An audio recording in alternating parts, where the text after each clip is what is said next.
Hello, welcome to the Retired Farm Boy channel. My name is Jeff. Sorry for the raspy voice a little bit. I've got a cold coming on. I guess the change of weather has got me a little bit. But I wanted to do a video today on things older adults can't believe people waste their money on. Now, this was an article that was on Fox News, and so I've taken it and listed out some of the bigger points in that article that I can relate to as well, that I wonder why people are spending some of their money on this kind of stuff. So if you're new to my channel, I've been retired for a little over 2 years. I've learned a lot about retirement. I'm thinking about things in a totally different way than I was when I first retired. It will happen to you as well if you haven't retired. But these are videos that I try to do for pre-retirement videos, videos in retirement, and I also live on a farm, so there may be some farm videos thrown in there from time to time. So welcome to the channel. So let's get started down this list of things older adults can't believe people waste their money on. The first one is big weddings.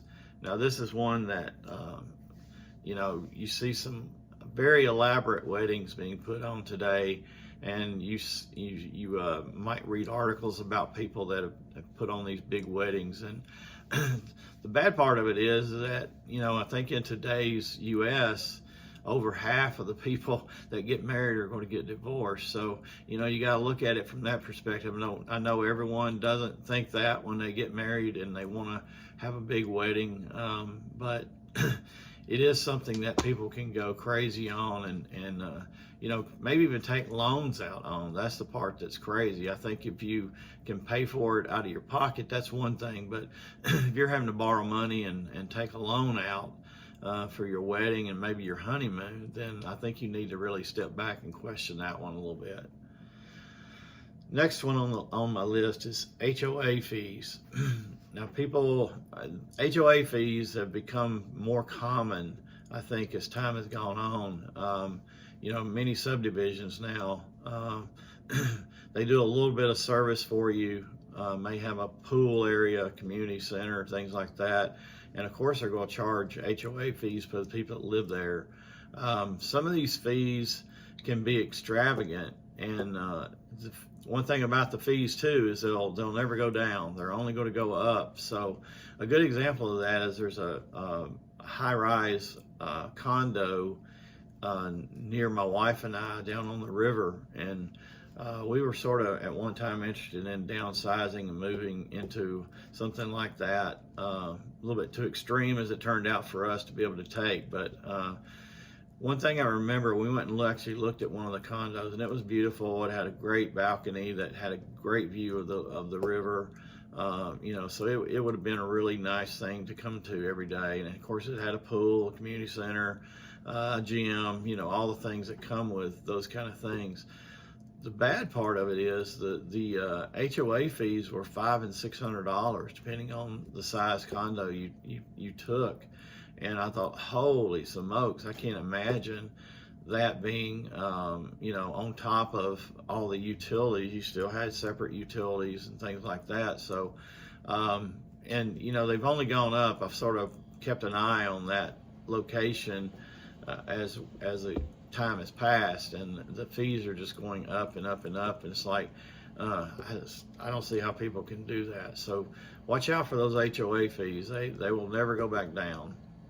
Expensive funerals. This is another one that, I've been in the position before where I was close enough to where I helped, I guess you call it, pick out the things about the funeral, and your emotions are so, high at that time. You only want the best for someone, and, you'll end up paying a lot more for services, especially a casket, than you probably really, step back after time and think, that thing's just going in the ground and nobody's ever going to see it again. But funerals can get expensive, and there's a whole lot. I think the tendency now is to cremate more, and I can see why, as the prices of funerals have gone up and up and up. brand name products. This is another one where you can pay a lot of extra depending on what it is. Even in food, if you buy the store brands instead of the brand names, you can save a lot of money. Now, I'm first one to admit not all store brand items are as good, are tasteful or do the job that they're supposed to do. But you can still save a lot of money if you try to do those store brands. Another one in this brand name products area is designer clothes. Fashions change and everybody wants to stay current, and they want to have the brand name labels on their clothing and that kind of thing. And there's a lot to be said for buying things that don't have that. It can be a lot of waste in that designer area of clothes. Beauty products, same difference for women, and I guess men too. Beauty products that you might buy. This includes Botox and things like that a person needs to really learn to love themselves the way they are, instead of sometimes doing all this makeup and surgical procedures, because people know when you've done a surgical procedure, and it may make you look younger, but everybody can see that. And I've seen some people have so much surgery that it doesn't even make them look real anymore. So watch yourself on those kind of things as well. Even makeup can get very, very expensive if you go with the latest and greatest makeup artists that are out there that's come up with this new line. So watch out for those kind of things. This was an interesting one, $100 water bottle. Now, I do think it's a great thing that people do carry water bottles with them a lot more than used to. Drinking water, if that's what's in them, is a lot more healthy than soft drinks and things like that. But people can get carried away on making their water bottle look cool and good, and those kind of add up. Even Yetis and things like that can get very expensive when you buy those brand name water bottles. They're good, don't get me wrong, but you can get water bottles now that are designed with a straw and different kind of things to cover the straw, different kind of little products that you can get. I mean, it's amazing how you can I guess make those things be what you want them to be, and they can get very expensive. Going out to eat regularly. Now, this is one that I do think that our society has gotten used to. Not as many people seem to cook anymore, so if they're not cooking, then they're pretty much going out to eat. And things, especially now with inflation and everything, it is crazy how expensive it can be. So I think from an older person's perspective, it's like, why are you paying all this money to go out to eat when you can make something at home, and be just as good? But of course, you got to put out a little bit. So I think this is one of those that I can definitely see that people scratch their heads on, like, why are people going out to eat so much anymore? Buying high-end new cars. Now, I have to admit, I'm like everybody else. I like the new car smell, and I pretty much do buy new cars, but we always look at it and somewhat frugal ourselves out of getting the one that we really want. This past spring, we bought a new vehicle, and we were looking at a higher end, like a Cadillac and Lincoln and things like that, SUVs, but we settled on a Hyundai, and there's nothing wrong with that. This Hyundai, we love it to death, and it was thousands and thousands of dollars, tens of thousands of dollars actually, cheaper than some of the things we looked at. And but you see a lot of people driving those kind of high-end vehicles, Lexus, and all the kind of things that goes along with those high-end. And like I said, I'm not opposed to buying a new car, because I think you're getting something that shouldn't give you trouble, and there's a lot to be said for that. But I'm not opposed to buying used either. I think I've done that. In fact, my truck was a used truck when I bought it. So you just gotta, you can save yourself a lot of money when it comes to buying a car. And those payments, if you have to have payments, you know, those things go on for 5-6 years now or more. I've seen advertisements for, and hopefully nobody's fallen into that and financing something for that long. Self-storage bins. Now you see even TV shows out there, Storage Wars and things like that, where people have rented these bins and then just more or less paid for months and months and months and then abandon them sometimes, or if they continue to pay, think about what you've got in that storage bin.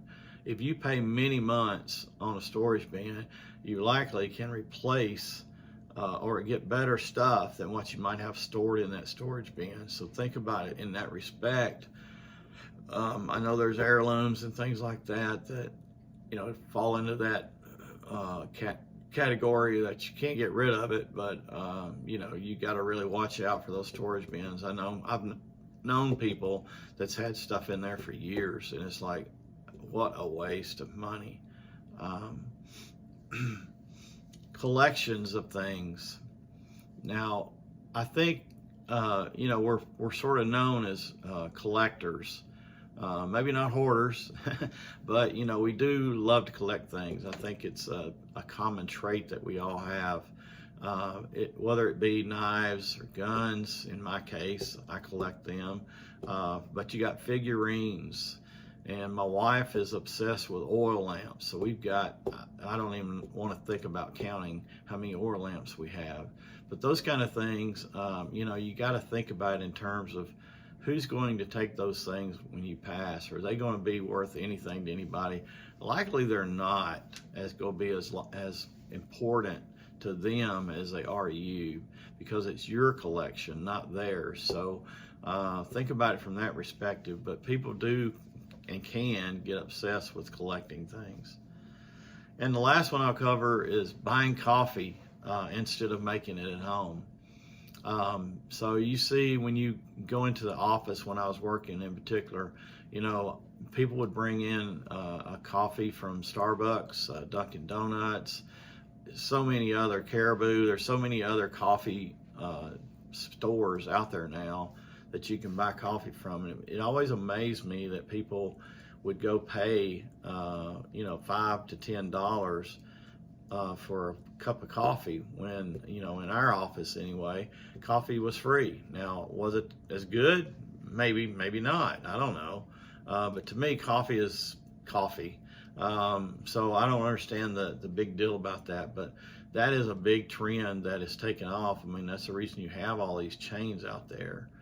So I hope that this list here is something that give you a little bit of thought into, and sort of an understanding of, you know, maybe stepping back a little bit and saying, wow, you know, why am I doing this, or why are they doing that, or whatever, you know. And you can chuckle a little bit at some of them, right?